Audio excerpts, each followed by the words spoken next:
ఓం నమ శివాయ. అందరికీ నమస్కారం అండి. ఫిబ్రవరి 15 మహాశివరాత్రి పండుగ. ఆ రోజు శివుడికి ఈ ప్రసాదం మర్చిపోకుండా పెట్టాలి. ఈ ఒక్క ప్రసాదం 1000 పూజలతో సమానం. పెళ్ళైన స్త్రీలు అస్సలు మర్చిపోమాకండి. ఈ 2026 సంవత్సరంలో మహాశివరాత్రి ఫిబ్రవరి 15వ తారీఖున రాబోతుంది. ఈరోజు శివపార్వతుల కళ్యాణం కూడా జరుగుతుందని, శివుడు లింగ రూపంలో ఉద్భవిస్తాడని పురాణాలు చెప్తున్నాయి. ఇదే పరమేశ్వరుడికి ఎంతో ఇష్టమైన రోజు. చాలా ప్రీతికరమైన రోజనమాట ఈరోజు. ఈరోజు అందరూ కూడా శివుణ్ణి పూజిస్తారు. అయితే అలా పూజ చేసేటప్పుడు మర్చిపోకుండా ఈ ప్రసాదం అనేది పెట్టాలని శాస్త్రాలు చెప్తున్నాయి. ఈ ఒక్క ప్రసాదం 1000 పూజలతో సమానమని మన జ్యోతిష శాస్త్రాలు పండితులు చెప్తూ ఉన్నారు. అలాగే వీడియోలోకి వెళ్ళే ముందర ఓం నమ శివాయ అని ఒక చిన్న కామెంట్ చేయండి. అలాగే మొదటిసారి మీరు మా ఛానల్ చూస్తున్నట్లయితే మా ఛానల్ సబ్స్క్రైబ్ చేసుకొని నన్ను సపోర్ట్ చేయండి. ముఖ్యంగా పెళ్ళైన స్త్రీలు ఈరోజు శివుడికి లేదా శివపార్వతులకి ఈ ప్రసాదాన్ని సమర్పిస్తే దీర్ఘ సుమంగళ యోగం కలుగుతుంది. ఇది మహాశివుడికి అత్యంత ఇష్టమైన ప్రసాదం కనుక అందరూ కూడా తప్పకుండా ఈ ప్రసాదం అనేది పెట్టాలని మన పురాణాలు జ్యోతిష్యాలు చెప్తూ ఉన్నాయి. అయితే అంతేకాకుండా ఈ శివరాత్రి రోజున ఈ ప్రసాదం పెడితే సంవత్సరం అంతా కూడా మీకు బాగా కలిసి వస్తుంది. అంటే మళ్ళీ వచ్చే సంవత్సరం వరకు కూడా ధనధాన్యాలకు లోటు అనేది రాకుండా ఉంటుంది. సకల ఐశ్వర్యాలు సిద్ధిస్తాయి. వద్దన్నా కూడా ఐశ్వర్యం అనేది వరిస్తుంది. మరి ఇంతకీ ఈ శివరాత్రి రోజున శివుడికి ఏ ప్రసాదాన్ని పెడితే ఇలాంటి కష్టాలన్నీ కూడా తీరిపోతాయి? ఇక ఈ పవిత్రమైన పండుగల్లో మహాశివరాత్రి పండుగ అనేది ఒకటన్నమాట. హిందూ క్యాలెండర్ ప్రకారం కొన్ని ప్రాంతాల్లో మాఘమాసంలో మాఘ చతుర్దశి నాడు, మరికొన్ని ప్రాంతాల్లో పాల్గొన మాసంలో కృష్ణపక్షం యొక్క చతుర్దశి తేదీన ఈ పండుగ అనేది జరుపుకుంటూ ఉంటారు. కొన్ని ఊరల్లో ఒకలాగా. ఈ రోజున ముక్కోటి దేవతల్లో సనాతుడైన శివుని భక్తి శ్రద్ధలతో ఆరాధిస్తే కోరిన కోరికలన్నీ కూడా తీరుస్తాడని భక్తులందరికీ కూడా నమ్మకం. ఇక జగత్తును పాలించే పరమేశ్వరుడికి ఎంతో ప్రీతికరమైన రోజు కాబట్టి ఈ మహాశివరాత్రి. ఇక నీలకంఠుడిగా, బోలాశంకరుడిగా, ఈశ్వరుడిగా, అభిషేక ప్రియుడిగా, రాజేశ్వరుడిగా భక్తులు పిలువబడిచే ఎన్నో పూజలు అందుకుంటున్నాడు. ఇక ఈ మహాశివరాత్రి రోజున జ్యోతిర్మయ రూపంలో, ఒక మహాలింగ రూపంలో శివుడు ఉద్భవించాడని చాలామంది నమ్ముతూ ఉంటారు. ఈ పవిత్రమైన రోజున ఈశ్వరుడు తన దర్శనం ద్వారా విశ్వానంతటికీ కూడా దీపం అనేది ఇస్తుంటాడు. ఈ సమయంలో అస్సలు నిద్రపోకూడదట. రాత్రంతా కూడా జాగరణ చేసి మేల్కుంటే మంచి ఫలితాలు వస్తాయని మన పండితులు చెప్తూ ఉన్నారు. పురాణాల ప్రకారం మహాశివరాత్రి రోజున 14 లోకాల్లో ఉండే పుణ్యతీర్థాలు అన్నీ కూడా బిల్వమూలంలో ఉంటాయి. అందుకే ఈ పవిత్రమైన రోజున ఉపవాసం ఉండి ఒక బిల్వపత్రాన్ని పరమేశ్వరుడికి సమర్పిస్తే చాలు, సర్వ పాపాలన్నీ కూడా పోతాయని మన శాస్త్రాలు చెప్తూ ఉన్నాయి. అనంతరం మహాశివరాత్రి రోజున పరమేశ్వరుని ఆలయాల్లో జరిగే పూజల్లో పాల్గొంటే సిరి సంపదలు కలుగుతాయని మన వేద పండితులు చెప్తూ ఉన్నారు. ఇదలా ఉండగా పురాణాల ప్రకారం కైలాస పర్వతం మీద పార్వతీ పరమేశ్వర్లు సుఖసీనులై ఉన్నారు.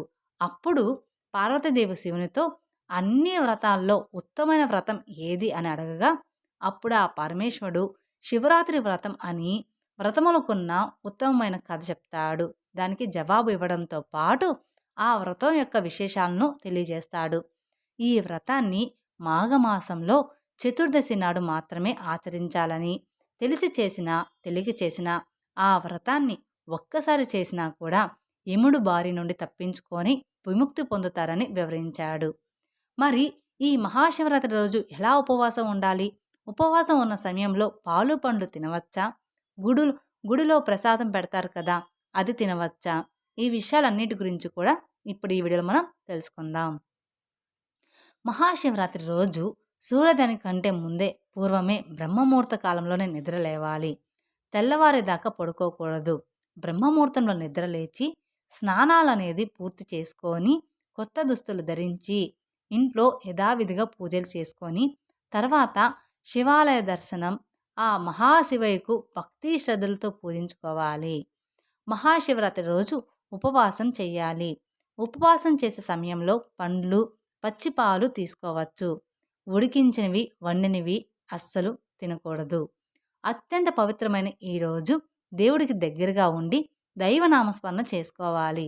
ఈరోజు శివాలయానికి వెళ్తే అక్కడ పెట్టే పలహారం తినవచ్చు.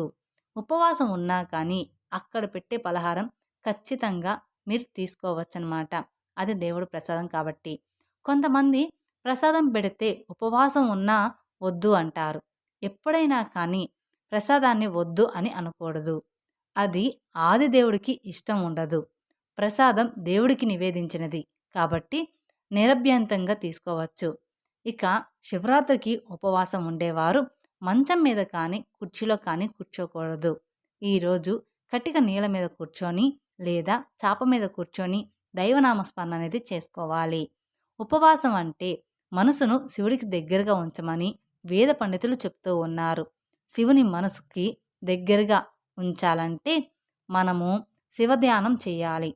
శివధ్యానం చేసేటప్పుడు శివానందం కలుగుతుంది. శివుని అనుగ్రహం లభిస్తుంది. ఇలా శివధ్యానం చేయాలంటే రోజంతా కూడా మేల్కొని ఉండాలి. అలా మేల్కొని ఉండాలి అంటే పొట్టను ఖాళీగా ఉంచుకోవాలి. కాబట్టి భక్తులు ఎంతో నియమనిష్టలతో నిబంధనలతో రోజంతా కూడా మహాశివుని ధ్యానిస్తూ ఉపవాసం అనేది చెయ్యాలి. వాస్తవానికి మహాశివరాత్రి నాడు శివధ్యానంలో ఉన్న భక్తులకి ఆకలి వెయ్యదట. ఆ శివరాత్రి రోజు పూజ చేసేటప్పుడు శివుడికి ఏ నైవేద్యం పెట్టాలి అనే విషయం చాలామందికి కూడా తెలియదు. శివరాత్రి రోజు శివుడికి సమర్పించాల్సిన ఒక ప్రత్యేక నైవేద్యం అనేది ఉంది. అదే పరమాన్నం. శివరాత్రి రోజు శివుడికి బెల్లం పరమాన్నం నైవేద్యంగా పెడితే సంపూర్ణ శివానుగ్రహం లభిస్తుంది. అంతేకాదు, ఈరోజు పెళ్ళైన స్త్రీలు పరమాన్నం నివేదన చేసి ప్రసాదంగా కూడా స్వీకరిస్తే మీకు దీర్ఘ సుమంగళి యోగం సిద్ధిస్తుంది. ఇలాంటి శివరాత్రి రోజు శివయ్యకు పరమాన్నం ప్రసాదంగా పెడితే వచ్చే సంవత్సరం వరకు కూడా మీకు ధనధాన్యాలకు సంపదలకు లోటు లేకుండా ఉంటుంది. అష్టైశ్వర్యాలు సిద్ధిస్తాయి. కనుక తప్పనిసరిగా శివరాత్రి రోజు అందరూ కూడా మర్చిపోకుండా పరమాన్నం అనేది నివేదన చేయండి. దీనితో పాటుగా ఈరోజు దద్దోజనాన్ని కూడా నీటుగా తయారు చేసుకొని ప్రసాదంగా పెట్టుకోవచ్చు. మేము ఏదైనా ఒక నైవేద్యం మాత్రమే పెడతాము అని అనుకునేవారు ఖచ్చితంగా పరమాన్నం ఒక్కటే నైవేద్యంగా పెట్టండి. లేదు, మేము 2-3 రకాలైనా కానీ నైవేద్యాలు పెడతాం అనుకునేవారు చేసి పెట్టండి. అలాగే పరమాన్నంతో పాటుగా దద్దోజనం కూడా పెట్టుకోండి. ఇలా దేవుడికి పెట్టిన ప్రసాదాన్ని ఇంట్లోని వారందరూ కూడా ప్రసాదంగా స్వీకరించండి. ఇక్కడ మీరు గుర్తు పెట్టుకోవాల్సిన ఇంకొక విషయం ఏమిటి అంటే, మీరు ఏ ప్రసాదం పెట్టినా కూడా భక్తితో మనస్ఫూర్తిగా పెట్టండి. భక్తితో మీరు ఏమి సమర్పించినా ఆ ఈశ్వరుడు అనేది ఖచ్చితంగా స్వీకరిస్తాడు. అలాగే భక్తితో భక్తి కన్నప్ప తానే మాంసాన్ని పెట్టిన శివుడు స్వీకరిస్తాడు. అలాగే గోడగూచి అనే చిన్న పాప భక్తితో పాలు సమర్పించిన శివుడు స్వీకరిస్తాడు. ఇలాగా భక్తితో కనుక శివుడికి పెట్టే నైవేద్యాన్ని భక్తి శ్రద్ధలతో ఖచ్చితంగా పెట్టాలి. నైవేద్యాల్లో శివుడికి అత్యంత ప్రీతిపాత్రమైనది బెల్లం పరమాన్నం. మీరు శివయ్యకి పెట్టే నైవేద్యాల్లో ఫస్ట్ ప్రియారిటీ పరమాన్నానికి ఇవ్వండి. ఆ తర్వాత ఇంకా పెట్టాలనుకుంటే దద్దోజనం కూడా పెట్టవచ్చు. అలాగే అరటి పండ్లు, దానిమ్మ పండ్లు కూడా నివేదన చేయవచ్చు. ఈరోజు మీ ఇంట్లో శివలింగం ఉంటే ఆ శివలింగానికి గంగాజలంతో బిల్వపత్రాలతో అభిషేకం అనేది చెయ్యండి. శివుడు అభిషేక ప్రియుడు కనుక ముందు అభిషేకం చేసుకొని తర్వాత పరమాన్నం నైవేద్యంగా పెట్టండి. శివలింగం లేకపోతే శివుడి ఫోటో ముందల దీపారాధన చేసుకొని శివునికి పరమాన్నం అనేది స్వీకరించండి. పరమాన్నం నైవేద్యంగా పెట్టండి. ఇక పరమాన్నంతో పాటు దద్దోజనం, అరటిపండు, కొబ్బరికాయ, పండ్లు, ఖర్జూరాలు ఇలా రకరకాల నైవేద్యాలు పెట్టుకోవచ్చు.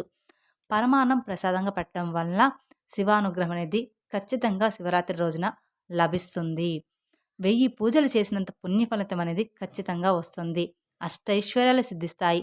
కనుక శివరాత్రి రోజున మీరు కూడా శివుడికి నైవేద్యాన్ని పెట్టి శివానుగ్రహంతో సకల సంపదలను పొంది ఎటువంటి కష్టాలు లేకుండా ఆనందంగా హాయిగా జీవించాలనేది నా కోరిక. తెలుసుకున్నారు కదండి. మహాశివరాత్రి రోజున ఈ శివుడికి ఈ ప్రసాదం మర్చిపోకుండా పెడితే ఖచ్చితంగా 1000 రెట్ల పూజలతో సమానం అవుతుందన్నమాట. ఈ వీడియో కనుక మీకు నచ్చినట్లయితే మరికొందరికి షేర్ చేయండి. అలాగే మొదటిసారి మీరు మా ఛానల్ చూస్తున్నట్లయితే మా ఛానల్ సబ్స్క్రైబ్ చేసుకొని నన్ను సపోర్ట్ చేయండి. Thank you for watching my video. ఓం నమ శివాయ.